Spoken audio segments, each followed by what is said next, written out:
Bismillahirrahmanirrahim. Assalamualaikum warahmatullahi wabarakatuh. Innal hamdalillah nahmaduhu wa nasta'inuhu wa nastaghfiruh wa na'udzu billahi min syururi anfusina wa sayyiati a'malina. Man yahdihillahu fala mudilla lahu wa man yudlil fala hadiyalah. Asyhadu an la ilaha illallah wahdahu la syarika lah wa asyhadu anna Muhammadan abduhu wa rasuluhu la nabiyya ba'dah. Allahumma salli wa sallim ala sayyidina Muhammadin kana sadiqal wa'di wa kana sadiqar rasulan wa nabiyyan wa ala alihi wa ashabihi alladhina yuhsinuna islamuhum wa lam yaf'alu syai'an fariyan amma ba'd. Fa ya ibadallah ittaqullah haqqa tuqatih wa la tamutunna illa wa antum muslimun. Rabbi shrah li sadri wa yassir li amri wa hlul 'uqdatam min lisani yafqahu qawli. Ikhwati man rahimakumullah.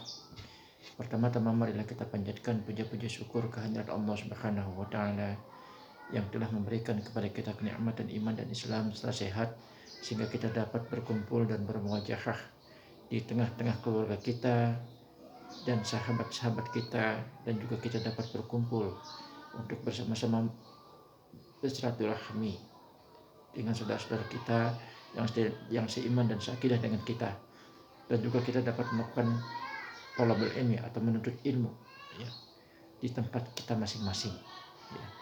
Semoga salam serta selawat senantiasa dilimpahkan kepada junjungan kita Nabi besar Muhammad sallallahu alaihi wasallam beserta para keluarganya dan sahabatnya dan pengikutnya termasuk kita sekalian hingga akhir zaman nanti. Amin amin ya rabbal alamin. Ikhwati iman rahimakumullah, sebagaimana yang saya janjikan pada konten sebelumnya, kalau di konten sebelumnya itu telah dibahas masalah kurban, saat ini kita akan membahas masalah haji.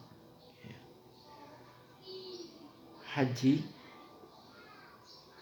itu akan dilakukan oleh semua saudara-saudara kita yang seiman dan seakidah dengan kita, yang mempunyai kemampuan dari segi finansialnya atau materinya, dan juga dari segi fisiknya ya. Dan mereka akan berkumpul di suatu titik atau suatu tempat itu adalah Mekah Al-Mukarramah ya. Mereka berkumpul di Mekah Al-Mukarramah. Mereka itu berasal dari semua negara-negara yang ada di dunia ini ya. Termasuk berasal dari negara yang kita cintai ini, yaitu Indonesia, Republik Indonesia. Bagi mereka yang menunaikan ibadah haji, itu adalah merupakan bagian dari rukun Islam yang mereka tunaikan. Dan tentu saja yang menunaikan ibadah haji itu adalah mereka-mereka yang mempunyai kemampuan untuk berangkat ke sana, baik kemampuan secara materi dan kemampuan yang secara fisik ya. Tidak mungkin rasanya ketika kita ini ya, punya keinginan untuk berangkat ke tanah suci Mekah Al-Mukarramah, akan tetapi kita tidak mampu ya. Baik itu dari segi materinya ya, maupun secara fisiknya. Bagaimana mungkin rasanya ketika kita ini tidak mempunyai uang sedikit pun atau sepeser pun untuk mengabulkan rasa keinginan kita untuk berangkat ke tanah suci itu. Oleh karena tidak adanya uang atau materi yang dapat mendongkrak dan mendorong kita ini untuk berangkat ke tanah suci, dan juga ditunjang lagi adanya fisik yang kuat, ini akan mendorong kita untuk dapat mewujudkan keinginan kita. Keinginan kita ini didorong dengan adanya kerinduan kita terhadap tanah suci Makkah Al-Mukarramah. Ikhwatu iman rahimakumullah, setelah kita datang di tanah suci Makkah Al-Mukarramah, kita akan berkumpul dengan saudara-saudara kita, baik itu dari saudara-saudara kita yang seiman dan seakidah dengan kita, yang berasal dari tanah air yang kita cintai ini, ataupun saudara-saudara kita yang berasal dari negara-negara lain yang ada di dunia ini. dari berbagai macam suku, berbagai macam bangsa yang ada di dunia ini. Mereka akan berkumpul menjadi satu di satu tempat, yaitu tadi yang di tempat itu adalah Mekah Al-Mukarramah.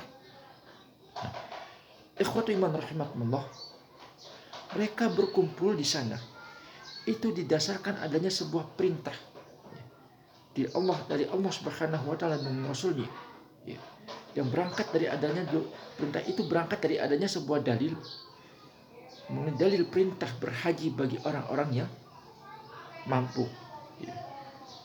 Di mana dalil itu berangkat dari adanya sebuah hadis dari baginda Nabi Muhammad SAW yang diriwayatkan oleh muttafaqun alaih. Rasulullah SAW bersabda, "Bunyal Islamu ala khamsin, an tashhada an la ilaha illallah, wa iqamas shalah, wa shoma ramadan, wa ita zakah, wal haji man istata'a ilaihi sabila." Bunyal Islamu ala khamsin, Islam itu ditegakkan atas 3 perkara, kata Rasulullah. Yang pertama adalah kita mengucapkan, dan ucapan kita ini dibarengi dengan adanya kesaksian hati kita mengenai antashhada alla ilaha illallah wa anna muhammadar rasulullah, yaitu kalimat kesaksian bahwa Allah itu ada Tuhan kita dan Muhammad itu adalah Rasulullah sallallahu alaihi wasallam, yaitu utusan Allah Subhanahu wa taala.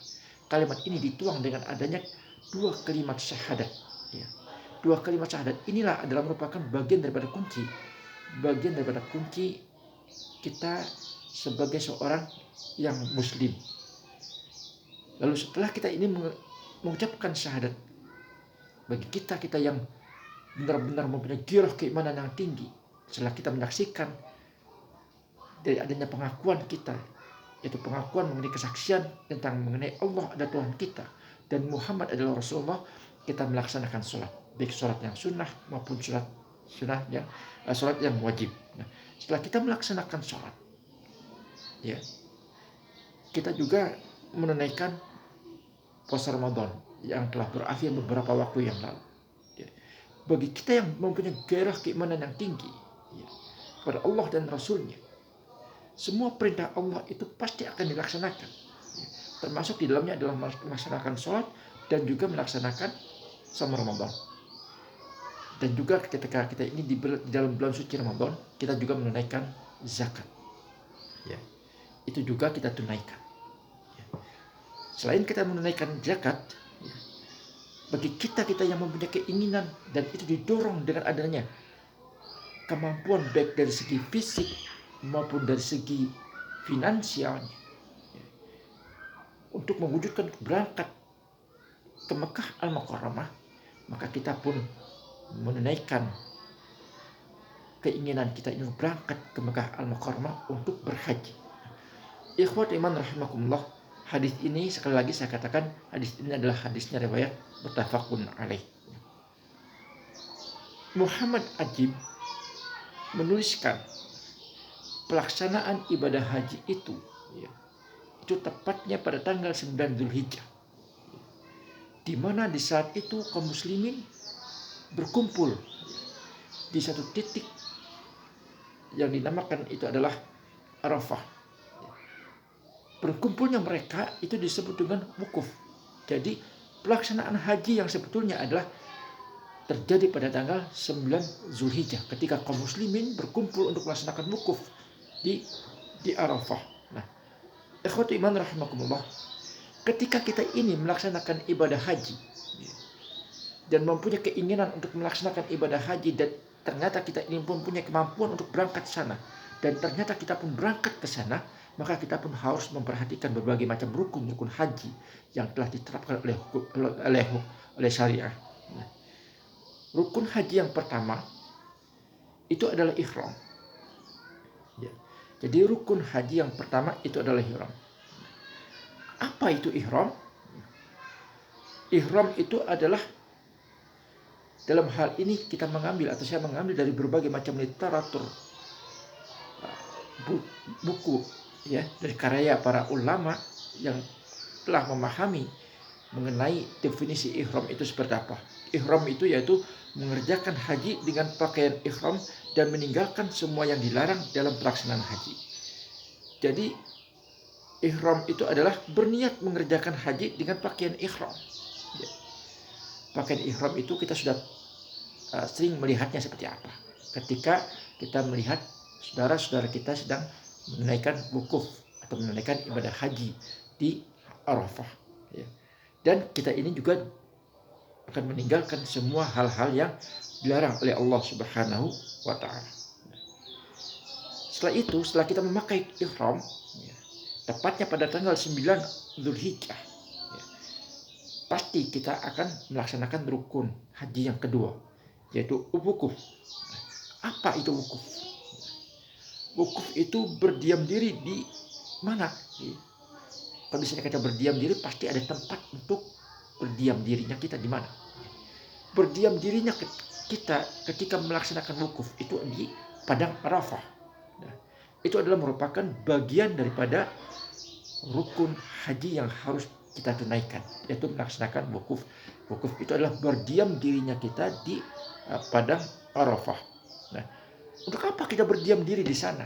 Ya, yaitu kita berdiam diri di padang Arafah, yaitu kita ini untuk memanjatkan berbagai macam doa dan ibadah lainnya. Nah, doanya kita terserah kita apa saja yang kita bayangkan. Kita menginginkan apa, kita berdoa kepada Allah Subhanahu wa Ta'ala. Niscaya semua doa-doa yang kita panjatkan ketika kita ini sedang wukuf di Arafah itu semuanya akan dikabul oleh Allah Subhanahu wa Ta'ala.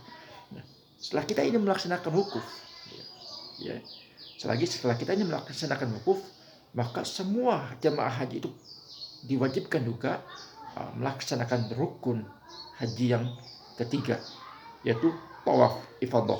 Nah, apa itu tawaf ifadah atau tawaf ifadah? Tawaf ifadah itu adalah mengelilingi Ka'bah sebanyak 7 kali. Jadi selain kita ini melaksanakan rukun haji yang pertama yaitu ihram, lalu yang kedua adalah wukuf, dan yang ketiga adalah tawaf ifadah. Ya, tawaf ifadah itu adalah kita mengelilingi haji sebanyak 7 kali. Ya, maaf, mengelilingi Ka'bah sebanyak 7 kali. Itu adalah merupakan rukun haji yang ketiga. Setelah kita melaksanakan ihram, lalu kita melaksanakan wukuf, dan juga kita melaksanakan tawaf. Ya. Yang keempat, rukun haji yang keempat itu adalah kita melaksanakan sa'i. Nah, sa'i itu apa? Ya, itu juga adalah merupakan suatu rukun yang harus kita lakukan. Kata sa'i itu adalah merupakan rukun yang tidak asing didengar oleh kita sekalian. Tapi juga boleh jadi di antara kita ada yang tidak paham apa itu sa'i. Sa'i itu adalah berjalan kaki atau berlari-lari kecil di antara bukit Safa atau Marwah, dan itu sebanyak 7 kali. Jadi sa'i itu adalah merupakan kegiatan aktivitas rukun haji kita selain ihram, ya, terus wukuf, yang ketiga ada tawaf ifadah, dan terakhir adalah sa'i, yaitu berjalan atau berlari-lari kecil dari bukit Safa, di antara bukit Safa menuju kepada bukit Marwah, dan itu 7 kali. Ya. Yang kelima yaitu tahallul. Tahallul itu ada merupakan bagian juga pada rukun haji yang perlu kita laksanakan. Apa itu tahallul? Tahallul itu adalah mencukur atau menggunting rambut. Nah, jadi mencukur dan menggunting rambut itu adalah merupakan bagian daripada rukun daripada haji kita. Dan setelah kita ini mengetahui rukun haji, yaitu dari ihram, wukuf, lalu tawaf, sa'i, dan tahallul, maka kita pun harus melaksanakan rukun-rukun ini secara tertib. Ya. Kalau misalnya kita tidak melaksanakan rukun haji yang sudah saya jelaskan ini, ya, maka niscaya rukun haji kita menjadi tidak sah. Nah, setelah kita ingin mengetahui rukun hajinya seperti apa, maka kita pun harus mengetahui wajib haji itu seperti apa. Ya. Wajib haji yang kita perlu ketahui adalah adalah ihram dan miqat. Itu adalah poin pertama daripada wajib hajinya kita, yaitu ihram dan miqat. Nah, lalu yang kedua yaitu mabit di Muzdalifah. Mabit itu apa? Mabit itu adalah kita istirahat sejenak pada malam hari, ya. Pada malam hari di Muzdalifah setelah wukuf di Arafah. Jadi setelah kita melakukan rangkaian wukuf, kita bermalam satu hari di Muzdalifah, ya. Dan itulah yang disebut dengan mabit. Nah, setelah kita ini mabit di Muzdalifah, kita pun melakukan wajib haji yang ketiga, yaitu wajib haji yang ketiga adalah mabit di Mina, yaitu bermalam di Mina agar lebih siap untuk melakukan lempar jumroh nantinya. Ya. Lempar jumroh itu juga adalah merupakan bagian daripada rukun haji yang harus kita perhatikan. Nah, setelah kita melempar jumroh, maka kita pun harus meninggalkan perbuatan yang dilarang dalam keadaan berihram. Ya. Perbuatan yang melanggar atau yang dilarang di dalam hal ini adalah merupakan perbuatan-perbuatan yang dilarang dalam hukum-hukum syarak. Nah, setelah kita ini melakukan peninggalan terhadap semua apa yang dilarang oleh hukum-hukum syarak, maka kita pun harus melakukan tawaf fadho. Tawaf fadho itu apa? Tawaf fadho yaitu tawaf terakhir atau tawaf perpisahan. Itulah merupakan rukun wajib, ya. Jadi sekali lagi wajibnya haji yang kita harus perhatikan, ya. Dan kita harus laksanakan. Jadi bukan rukun wajib, rukun wajib, tapi yang dimaksud saya adalah wajib haji yang harus kita perhatikan. Nah, ikhwatu iman rahimakumullah. Lalu kita ini, ketika kita ini ingin berhaji, ya, maka kita pun harus mengetahui status hukumnya seperti apa. Ya. Status hukum daripada haji itu adalah fardu ain. Fardu ain itu adalah merupakan wajib untuk dilaksanakan bagi setiap individu muslim, ya. Dengan catatan satu, yaitu bagi mereka yang mampu, dan itu wajib dilaksanakan. Tapi bagi mereka yang tidak mampu itu tidak wajib, ya. Tidak wajib. Nah, kalau misalnya kedudukan haji itu adalah merupakan kedudukannya adalah fardu ain, lalu bagaimana status hukumnya kalau misalnya kita ini punya keinginan untuk berhaji ini bukan sekali, bukan 2 kali, tapi 3 kali, 4 kali dan sebagainya, ya. Ikhwatu iman rahimakumullah. Kalau misalnya kita mau melansir atau melihat lansiran, ya, atau melihat dari referensinya Nahdlatul Ulama, ya, online, yaitu tertanggal 14 bulan 3 2023, haji dan umroh itu, ya, wajib dilakukan hanya sekali saja, ya.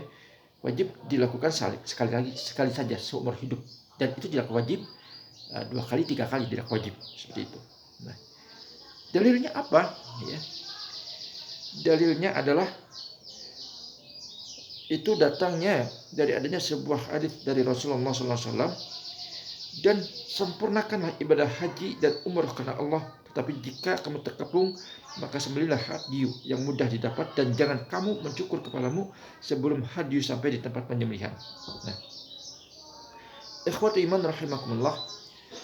Jadi kalau misalnya kita ini melihat dari keterangan, yaitu dari keterangan laman resminya Nahdlatul Ulama atau yang bermadhabkan Syafi'i, itu wajib hajinya kita bagi yang mampu, bagi kita yang mampu itu adalah sekali saja, dan itu tidak wajib 2 kali atau 3 kali.